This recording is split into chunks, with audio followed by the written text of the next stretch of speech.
Hello, yes, advocate P S Nenmara here. അതെ, എൻ്റെ കൂടെയാണ് താമസിക്കുന്നത്. എൻ്റെ കൂടെ ആര് താമസിക്കണം ആര് താമസിക്കരുതെന്ന് തീരുമാനിക്കേണ്ടത് ഞാനാണ്. പേടിപ്പിക്കാൻ നോക്കരുത്. Shut up. ആരാ വിളിച്ചത്? ഭീഷണിയാണല്ലേ? എനിക്കറിയാം. ഞാനിവിടെ താമസിക്കുന്നുണ്ട് വക്കീലിനാ ബുദ്ധിമുട്ട്. എന്ത് ബുദ്ധിമുട്ട്? അതൊക്കെ അങ്ങനെ കിടക്കും. ഞാൻ ആലോചിക്കായിരുന്നു. ഒന്നും ആലോചിക്കണ്ട. അതല്ല വക്കീലെ, ഏതായാലും ഇനി പരോള് തീരാൻ അധികം നാളില്ല. ഇനിയുള്ള ദിവസങ്ങൾ വല്ല ഹോട്ടലിലോ മറ്റോ. എന്തിന്? ഇപ്പൊ ഈ ഫോൺ വന്നതുകൊണ്ടാണോ? പേര് പറയാതെ ഫോൺ ചെയ്യുന്നവരും ഊമക്കത്തുകൾ അയക്കുന്നവരും ഒക്കെ ഭീരുക്കളാണ്. എന്നെ അവർ ഒരു ചുക്കും ചെയ്യില്ല. എടുത്തുചാട്ടത്തിനൊന്നും താൻ നിൽക്കണ്ട. കഴിയുന്നതും വേഗം വീട്ടിലേക്ക് തിരിച്ചു പോവുക. കുറച്ച് നാളത്തേക്ക് വീടിന് പുറത്തിറങ്ങാതിരിക്കുക. സമൂഹത്തിലെ അനീതികൾക്കെതിരെ ശക്തമായി പ്രതികരിക്കാൻ വായനക്കാർക്ക് ആവേശം കൊടുത്ത ആളാണ് ഈ പറയുന്നത്. അപകടം വിളിച്ചു വരുത്തിയിട്ടല്ല ധൈര്യം കാണിക്കുന്നത്. കാത്തിരിക്കണം. അവസരം വരുമ്പോഴേ പ്രതികരിക്കാവൂ. ഇതാണ് ഏറ്റവും നല്ല അവസരം എന്നാ എനിക്ക് തോന്നുന്നത്. മാനസയ്ക്ക് എന്ത് ചെയ്യാൻ പറ്റും? സത്യസന്ധമായ ഒരു റിപ്പോർട്ട് പ്രസിദ്ധീകരിക്കാൻ പോലും തനിക്ക് കഴിഞ്ഞോ? അവരുടെ ശത്രുവാകുകയും ചെയ്തു. 11-ാം തീയതി വരെ ഞാൻ കൂട്ടിനുണ്ടാവും. അത് കഴിഞ്ഞാൽ മാനസ ഒറ്റയ്ക്കാണ്. അത് മറക്കണ്ട. പക്ഷേ തോറ്റു കൊടുക്കാൻ മനസ്സ് വരുന്നില്ല. തോൽവിയായിട്ട് കരുതണ്ട. ഈ അനുഭവങ്ങളൊക്കെ പിന്നീട് എപ്പോഴെങ്കിലും സഹായമായെന്നിരിക്കും. ഇല്ല, രാഷ്ട്രീയത്തിലും ഗവൺമെന്റിലൊക്കെ അവർക്ക് മാത്രമല്ലല്ലോ ഇൻഫ്ലുവൻസ് ഉണ്ടാവുക. എന്റെ ഡാഡിക്ക് അറിയാവുന്ന കുറെ പേരുണ്ട്. ഞാൻ ആ വഴിക്കൊന്ന് ശ്രമിച്ചു നോക്കാം. എങ്ങനെ? അസംബ്ലിയിൽ ഒരു പ്രശ്നം ഉന്നയിപ്പിക്കുക, അതല്ലെങ്കിൽ ഗവർണറെ നേരിട്ട് കാണുക. വളരെ സില്ലിയായ ഒരു മാർഗമാണ്. പ്രത്യേകിച്ച് ഒരു ഗുണവും ഉണ്ടാകാൻ പോകുന്നില്ല. പിന്നെ മറ്റൊരു വഴിയുണ്ട്. കുറച്ച് സാഹസമാണ്. വ്യക്തമായ പ്ലാനിങ്ങും വേണം. പക്ഷേ മാനസയ്ക്ക് അത് പറ്റും. As A journalist.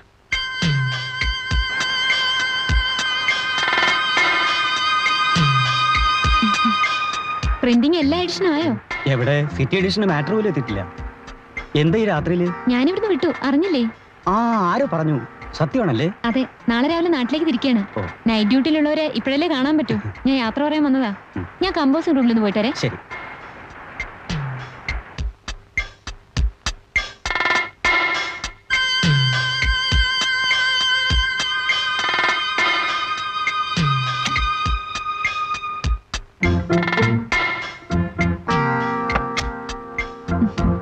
ഹലോ. മാനസന്റെ ഈ സമയത്ത് ഇപ്പൊ വന്നാലേ നിങ്ങളൊക്കെ കാണാൻ പറ്റൂ. എഡിറ്ററായിട്ട് എന്തെങ്കിലും പ്രശ്നം ഉണ്ടായോ? ഏയ് ഒന്നുമില്ല, ജോലി ചെയ്ത് മതിയെന്ന് തോന്നി, അത്രേ ഉള്ളൂ. സിറ്റി എഡിഷന്റെ പണി കഴിഞ്ഞില്ലേ? ഇല്ല, മാറ്റർ കമ്പോസ് ചെയ്യുന്നുള്ളൂ.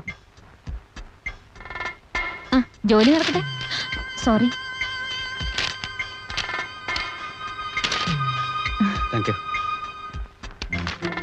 വരട്ടെ. ശരി.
പകൽമാന്യന്മാർ എന്ന് മുതലാണോ തന്റെ ശത്രുക്കളായത്? നമ്പ്യാരെ, ഞാൻ പറയുന്നൊന്ന് കേൾക്കണം. വേണ്ട, നേരം പുലർന്നപ്പോ മുതൽ ഞാൻ കേട്ടോണ്ടിരിക്കുക. ഫോൺ കാളുകൾ, അന്വേഷണങ്ങൾ, നാട്ടുകാർക്ക് ചൂടുള്ള ഒരു വാർത്ത കിട്ടിയല്ലോ. എന്ത് തെറ്റാണോ തന്നോട് ഞാൻ ചെയ്തിട്ടുള്ളത്? നമ്പ്യാരെ, കാര്യം അറിയാതെ ബഹളം വെക്കരുത്. ഞങ്ങൾ ആരും അറിയാതെയാ വാർത്ത വന്നത്. വാര്യരോട് ചോദിച്ചു നോക്കൂ. നിങ്ങളറിയാതെ നിങ്ങളുടെ പത്രത്തിൽ എങ്ങനെയോ വാർത്ത വരുന്നത്? അതെ സർ, ഇത് കണ്ടില്ലേ? ലാസ്റ്റ് എഡിഷനിൽ മാത്രമാണ് ന്യൂസ് വന്നിരിക്കുന്നത്. പരസ്യത്തിന്റെ മാറ്റം പേസ്റ്റഡ് പേരിൽ നിന്ന് മാറ്റി നമ്മുടെ ഫോട്ടോ കമ്പോസിംഗിൽ കമ്പോസ് ചെയ്ത് ഒട്ടിച്ചു വിട്ടിരിക്കുകയാണ്. പ്രൂഫ് റീഡിംഗ് പോലും കഴിഞ്ഞിട്ടാ ഇത് നടന്നിരിക്കുന്നത്. അസംബ്ലി കൂടുന്ന സമയമാ. പ്രതിപക്ഷത്തുള്ള ഏതെങ്കിലും ഒരുത്തം കുത്തിപ്പൊക്കിയ ആരൊക്കെ കുടുങ്ങുമെന്ന് ആർക്കറിയാം? ആർക്കാണോ ഇതിന്റെ ഉത്തരവാദിത്വം? തനിക്കോ അതോ പ്രസിലെ തൊഴിലാളിയേക്കോ? എല്ലാവരും വിളിച്ച് ഞാൻ ചോദിച്ചു സർ, ആരും ഇത് അറിഞ്ഞിട്ടില്ല. ലാസ്റ്റ് എഡിഷൻ പ്രിന്റ് ചെയ്യുന്ന സമയത്താണ് ആ പെണ്ണോടെ വന്നത്. അതെനിക്ക് കറണ്ടും പോയി. ഏത് പെണ്ണ്? നമ്മളൊന്ന് പിരിച്ചു വിട്ടില്ലേ, അവള് തന്നെ, മാനസ.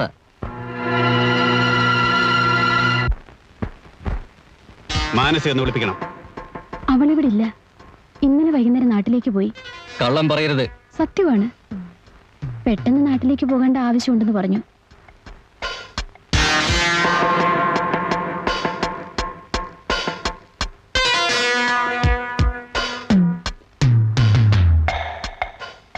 ദയവ് ചെയ്ത് പുറത്തു പോകണം.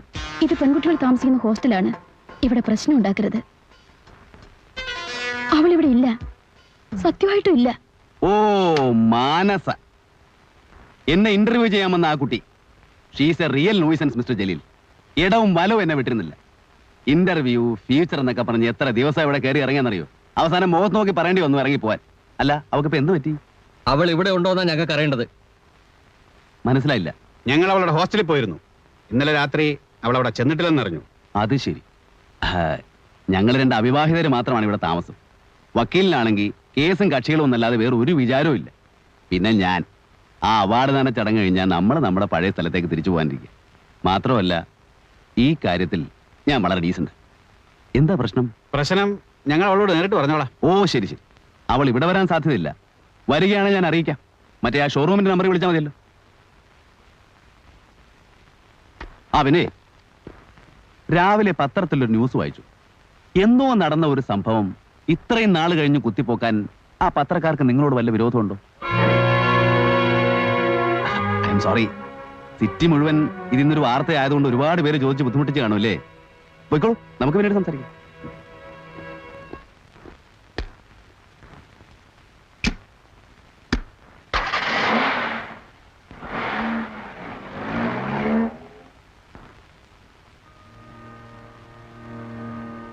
എന്തു പറഞ്ഞു? എന്തു പറയാൻ? വല്ലാത്തൊരു അപകടത്തിലാണ് നിങ്ങൾ ചെന്ന് ചാടിയിരിക്കുന്നത്. അവരങ്ങനെ വിട്ടുപോകുന്ന കൂട്ടരൊന്നുമല്ല. വക്കീലൊന്ന് പേടിക്കാതിരിക്കും. മാനസ സത്യത്തിൽ ഇന്നാണ് ഒരു ജേർണലിസ്റ്റ് ആയത്. കുറെ കാര്യങ്ങളെങ്കിലും ജനങ്ങളെ അറിയിക്കാൻ സാധിച്ചല്ലോ. നാളെ കഴിഞ്ഞാൽ താനങ്ങ് തിരിച്ചു പോകും. ജയിലിനകത്തായ പിന്നെ ആരെ പേടിക്കണ്ടല്ലോ. എന്നാ വക്കീലും കൂടെ അവിടെ വന്ന് കിടക്കും. എന്റെ കാര്യമല്ല, ഈ കുട്ടിയുടെ കാര്യം ഓർത്താണ്. അവരിനിയും വന്നുകൂടാന്നില്ല. നാളത്തെ അവാർഡ് ഫംഗ്ഷൻ കഴിഞ്ഞാ ഞാൻ നാട്ടിലേക്ക് പോയിക്കോളാം. അതുവരെ എവിടെ പോയി താമസിക്കും? ഞാനത് ആലോചിച്ചു. അനാഥ മന്ദിരത്തിലെ സൂപ്രണ്ടിനോട് പറഞ്ഞ് 1-2 ദിവസം അവിടെ താമസിക്കാം. കൊള്ളാം. അത് തന്നെയാണ് പറ്റിയ സ്ഥലം. അപ്പൊ പിന്നെ ഞാൻ പെട്ടെന്ന് റെഡി ആവട്ടെ. പോകുന്ന വഴിക്ക് കോർട്ടിൽ ഇറങ്ങാലോ.